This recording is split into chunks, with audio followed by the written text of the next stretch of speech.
Hi, everyone. Welcome to A Course in Miracles 365, Awakening to Love. I'm your host, Tomas Garza, and I'm live from my phone here again on Enlightened World Network. And we will get to the bottom of whatever's going on with the live streaming service. However, while that's down, there's always a plan B. And isn't that fun that we have so many options in today's world? There's a plan B, there's a plan C. Taking the microphone is all about resilience, isn't it? It's all about, okay, well, if plan A doesn't work, what's plan B and plan C and D? Because there's always options. So it's a pleasure, as always, to be here today with you. And this is such fun. I've got to be perfectly honest with you, I enjoy these sort of would-be adverse moments because it really, it enables us to practice what we preach as spiritual teachers, which a number of you watching this are, in fact. And honestly, whether you hold yourself out as a teacher or not, we're all teachers in one way or another. We're all teachers because we're all showing up in the world and we're all exchanging energy with each other. People can feel our energy. They can see us, of course, yes, they can hear us, and they're always interacting with us. So it's really important how we show up, and this is it's a fun opportunity because you get to show up and be calm and composed under situations that are, if not adverse, they're not the usual. And that is a lot of fun to be able to do that because you can gauge how well your practice is working. And A Course in Miracles says throughout that a tranquil mind is not a small gift. So important, so important. A tranquil mind is not a small gift. And really, when you think about it, that is a very, very deeply, deeply powerful statement. It may seem trivial from time to time because in the world we're used to getting things right away. We're used to instant gratification. The internet gives us instant gratification. TV gives us instant gratification. All kinds of things give us instant gratification. Right? Drugs and alcohol give us a high, right? For example, and it's different with spirituality. As you see in snippets, in moments of time, how far you've come. And to be calm and composed is a beautiful thing. And hello, Hope, thank you for joining me here today. If anyone has comments or you're catching this on the replay, feel welcome to leave questions and comments here in the thread, because I do go back during the day and I look at those. I do it all the time, often. So yeah, if you have specific questions about A Course in Miracles or spirituality in general, feel welcome to do just that. I'd be happy to answer those as best I can for you. So we're going into Lesson 81 here today in the workbook, and we're entering on another review period. And what we're doing is we're reviewing a couple of past lessons every day. And these are starting with lessons 61 and 62 today. And we're summarizing this. And as always, we're talking about some practical ideas and universal themes that the Course and I strongly encourage you to put into practice in your life. And to think about what all of this means for you. So there are specific instructions for this review period, which calls for a longer practice period. So a longer time that you set aside, and it's pretty much like a sitting meditation.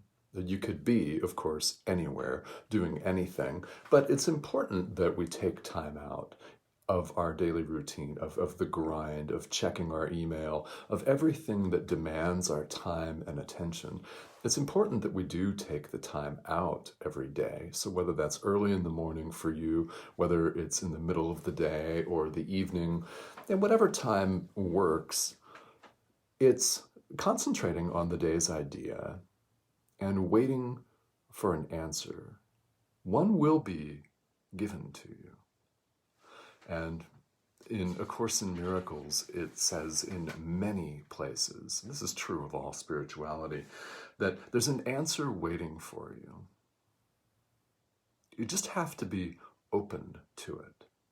So that's one of the themes of today's live, openness and trust. It's about showing up with a mindset that we are going to receive the answer today. It might not come in the form that we expect it to. It usually doesn't. I mean, it really usually does not come in the form that we expect it to come in. And that's okay. It really is. It's just fine because we get what we need, and it's about showing up, asking the question, and trusting. Trust that you're going to receive the response. Hey, Bernadette, how are you? Thanks for joining me here today. So today we're reviewing, this is lesson 81 in the workbook. We're reviewing lessons 61 and 62. So I'll read them and give a few brief comments. And if you have questions, please feel free to type this into the comment thread here. So lesson 61, I am the light of the world. This is a beautiful idea that we are the light of the world. We have a specific function, and we are the light of the world in which all of our conflicts, all of our manufactured drama, because let's be honest, we manufacture our own drama, don't we? That's a yes, right? We do. All of us. We manufacture our own drama as individuals. We manufacture our own drama as societies, as a global community. We manufacture all of our own worry, stress, fear. And it's absolutely nothing when brought to the truth of who we really are, which is the light of the world. So, entertaining this idea is lesson 61. I am the light of the world. Conflict has disappeared. That light is like turning on a light in a dark room. Now, I don't mean a dark room as in processing film, like a camera film. I mean a dark room that is full of fear. It is a fearful mind. And turning on the light, what happens when you walk into a room that's dark and you turn on the light? It's not dark anymore. That's what these practices are doing. As it's very profound. Well, hello! Cindy Garza's watching, everybody. Yeah, Cindy Garza's watching from the pool side, just a few meters away here. I love it. Thanks for joining me. Yeah, and so when we turn the light on, the darkness is gone, and we realize, guess what? It was never really there. It is analogized throughout world spirituality to waking up from a dream. And the dream is the dream of suffering. Now, it feels real to us, doesn't it? You know, we get hurt in the world. Our physical bodies get hurt in the world. Our minds get hurt in the world. We get hurt. We become offended. We do ourselves all kinds of damage. Other people appear to do us damage. So what's the solution to that? Well, it's forgiveness. This is lesson 62. Forgiveness is my function as the light of the world. It's the second review lesson for today. Sally, hey, how are you? Thanks for tuning in. Good to see you on here. Yeah, forgiveness is our function as the light of the world. And what this means is that we have a job to do. Now, I'm going to circle back around to trust and showing up with a basic curiosity and a confidence that if you ask the right questions,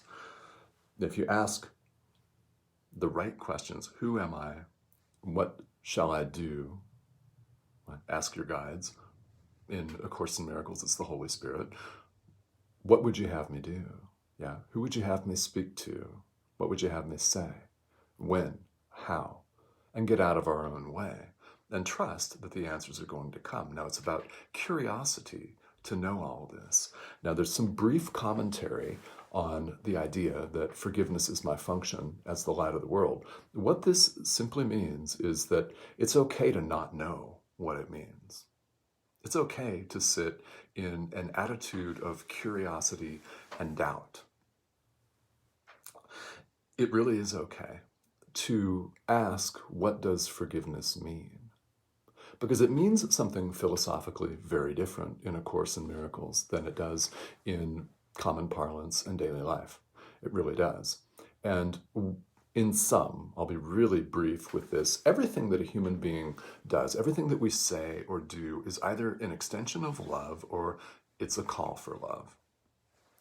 I mean, if you want to look at it as a call for help, well, it is that, right?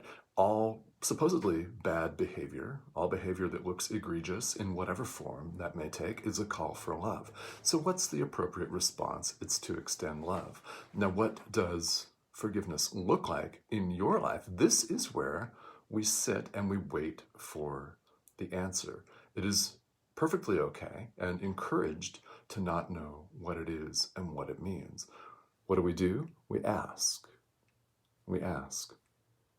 In quiet contemplation, even if it's only for a few seconds, show up with the attitude that you will receive the answers that you're looking for. May not come in a blinding flash. It comes differently for all of us. Some people actually do hear a voice, sometimes a man's voice, sometimes a woman's voice, sometimes it's androgynous and you can't tell, but it's a voice no matter what. And sometimes people get an intuitive hit. Yeah, it could be an emotion, a strong feeling. It could be something that you hear that appears to be external, or maybe you'll pick something up in 15 minutes and read something that hits you right away that you were meant to find. That's the way the messages come to us. It's not always how we think. That's very important. It's not always how we think they're going to come, but ask what forgiveness is for you. Because here in the world, we have varying degrees of forgiveness that we're in need of, right? Ultimately, it's all the same. Ultimately, it's all the same. However, you might only be able to forgive the dog or the cat for going to the bathroom in the house. That's an example I like to use. But it illustrates that we can all, and we should all, start where we are. Start right where you are with what you're capable of in the moment, which is really ultimately all anyone can ask of us. You don't have to forgive an abusive ex-partner right away if you're not able to do it. Now, if you are, that's fantastic, because ultimately this is about overlooking the error of separation in every single person in the world. So if that seems like it's a long ways off, that's all right. If that seems like a daunting task, it might be a long ways off. You're not going there today. There's nothing wrong with that. Just start with what you're able to do, and just to show up asking the question, what is forgiveness for me? You will get the answer that you're looking for. Show up with that attitude of trust and with genuine curiosity. Not curiosity in the sense that we're checking off a box and we're making sure we cram in lesson 81 in the workbook just because we need to. No, it should be genuine curiosity, because if you're not genuinely curious, well, you wouldn't be here, right? There's some reason why you're watching this live stream today. There's some reason why you're attracted to Enlightened World Network, which of course has some very beautiful programming. And hello, Julie and Tracy, thank you all for tuning in. I'm going live from my telephone here today, so I can see everyone's comments popping up. Yeah, it's a lot of fun. I did it yesterday and had a lot of fun, and having a lot of fun again today. So lesson 81, couple of review items, and again, it's all about showing up with trust that the answer is waiting for you. Because it is waiting for you. Now, what will that look like for you? Well, I don't know. And you won't know either unless you sit and you ask the question. But this is all about practice. All of this is about practice. Spirituality is all about experience. Yes, it's important to know what the words say and to understand, to have some understanding anyway, of the philosophy, of the metaphysics, etc. But where the action lies is in putting it into actual practice in your life. That's where you see the results, and that's where we discover with 100% certainty, based on our own experience, that what we're studying and practicing is true. We're able, through spiritual practice, whether it's meditation, the workbook, prayer, whatever that looks like for you, it is how we reach from one state of mind where we're totally confused and don't know what to do, to another where we have always known exactly what to do. Here in the world, we believe pretty much our eyes a lot of the time. We believe what we can take in with the body's physical senses, but there's a lot more to it than that. Of course, there's a lot more to it than that. But for somebody that is in a state of fear, whether it's temporary or whether it's chronic and ongoing, it's difficult to reach to the light, isn't it?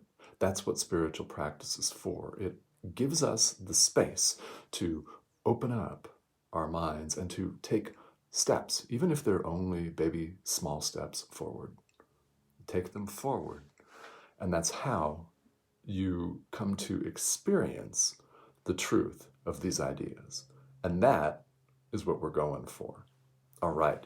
So what we're doing this week is we're continuing with these review lessons. And I love these because if you've missed some of the back episodes, you can catch them on YouTube. But these are perfect for people that are just popping in, because I'm going to be going through not one but two ideas in the course workbook every day for the next several days. So I will be back with you again tomorrow. And thank you all for joining me. Thanks for watching. And thanks for all the shares too.